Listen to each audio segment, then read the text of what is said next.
पूर्ण खराब झाली ना फसल? लई खराब झाली साहेब. हे कसं आहे, ढगाळ वातावरण हो ढगाळ वातावरण म्हणजे त्याच्या कारणानं काही पिकं उत्पादन नाही झाले आमचे. हो, त्याचा थोडा हातून गेला. जेवढे आता आम्ही पैसे लावले तेवढ्याचं काही होणार नाही.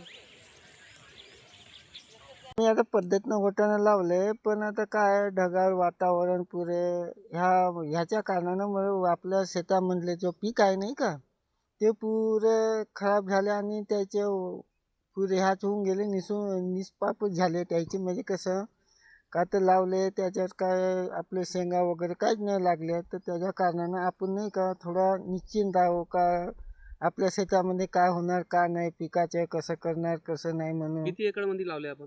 2 ते 3 एकर मध्ये लावले आहे. सध्या काहीच नाही झाले म्हणजे बरोबर. आता आपल्या इथं नाही का शेतामध्ये असं पीक म्हणजे जादा उत्पादन नाही होत आहे. 30-40 हजार रुपये लागले, पण त्याचा काही उपयोग काही मिळणारच नाही आपल्याला. म्हणजे स्वतःलाच काही नाही होणार पीक, तर आता कसं काय करणार आता. काय मागणी आपली शासनाला? मागणं आता शासनाला आता ह्या पिकाबद्दल काही भरपाई देते तर चांगलं होईल आम्हाला.